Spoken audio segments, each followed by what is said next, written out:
Hello guys, and thank you for joining me for today's video.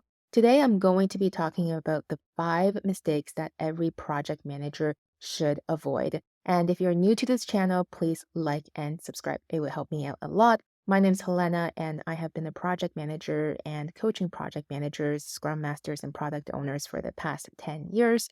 And over the years, I have worked on a lot of projects and have also mentored a lot of project managers and scrum masters as well. So here are the 5 mistakes that I have observed that, new and seasoned project managers should avoid. So, mistake number 1 is failing to understand the purpose of the project. So, the purpose of the project is the key driver for engaging the team members and the organization and motivating them to support the project.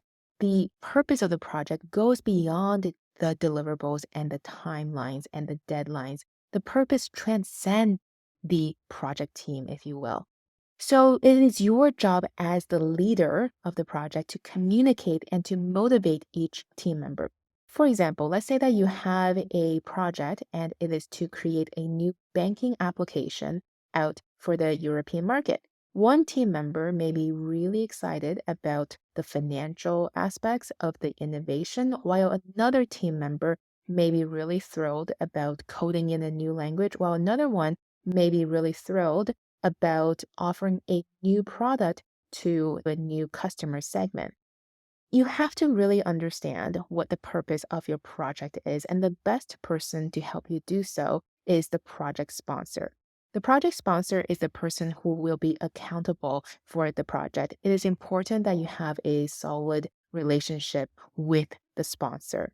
And if you can't answer some simple questions from your team, it's not going to make you look good. So, for example, if a team member came to you and asked, what is the targeted implementation date for the software? Why are we doing this software? What is the purpose? Who is the target market? And if you get stumbled by some of these questions, then you're not going to look really good as a project manager. So, the pro tip is before the kickoff of the project, reach out to your sponsor and ask as many why questions as needed in order for you to understand why this project needs to be initiated. Is it for a regulatory purpose? Is it to increase sales? Is it to make customers happier? You have to have these conversations with the sponsor before the project kickoff. During the project, plan regular checkpoints to confirm that the project goals are aligned with the organizational strategy. All right, now let's move on to mistake number 2, and that's accepting unrealistic planning. Failure to properly plan a project carefully can lead to rework and delays. It is therefore crucial to determine what is in and out of scope of the project, the type of methodologies you're going to use, and the expected deliverables. For example, if you will deploy a new platform, you'll get a plan from the platform provider. But it's important not to blindly trust this plan, as the platform provider might have underestimated the time it is needed to complete the network equipment or to get a hold of the necessary experts to carry out the implementation.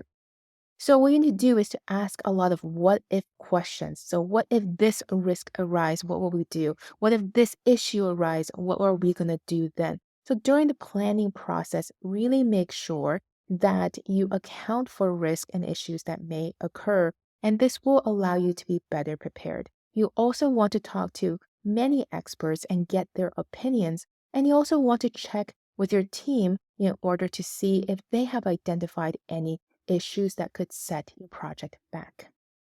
Mistake number 3 is truly not connecting with your team. So, if you're a new project manager, it's easy to just get into the grind of things and not pay a lot of attention to your team.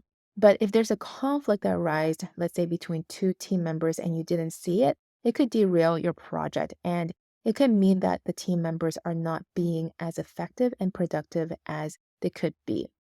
Also, in this day and age, with the rise of hybrid and remote teams, it is essential for you to keep a tab on team members and make sure that conflicts are resolved in a structured manner as soon as possible. So you want to spend informal time with your team members at work to learn more about them, to really get to know them from a human level. This will allow you to understand their constraints and motivations in life. You also want to create an environment where they can come to you if there are any issues that arise. Let's move on to mistake number 4. And mistake number 4 is equating constant check ins with lack of trust. With an increasing number of projects, a decreasing pool of human resources, and ever increasing business constraints, it's likely that stakeholders of your project may be remote, abroad, or have other priorities.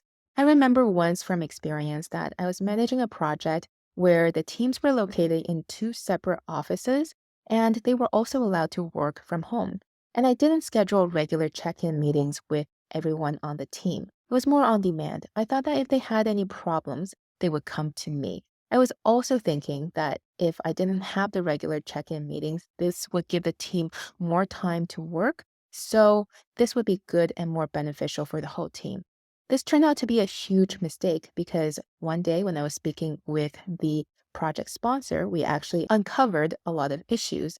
The team were actually not really clear about the requirements, and the development team were stuck on how to move forward. So, always define when, how, and how often you and your team are going to meet for your project status meetings. You want to identify the ground rules of these meetings, especially if you have a remote team. Also, keep in mind that there will be different personalities on your project teams, and some people may be too shy to speak up. All right, now let's move on to mistake number 5, which is neglecting your professional development. Talk to HR or your project sponsor about what training opportunities are available at your company. What about taking a project certification like the PMP or the CSM? Do you have an alumni network at your university that you can reach out to and communicate to? Is there a webinar that you can join to keep up with the latest knowledge in the industry? Always have an appointment with yourself at least once a week to talk about how you can become better at your job, what you need to learn to get yourself to that next level. So, I know that this could seem like a lot of work, especially when you are 100% dedicated to your project, but don't neglect you. It's really important that you still keep your training at the top of mind and think about how you can get to that next level in your career. So this wraps up this video on the 5 mistakes that every project manager should avoid. Thank you so much for joining me, and please like and subscribe.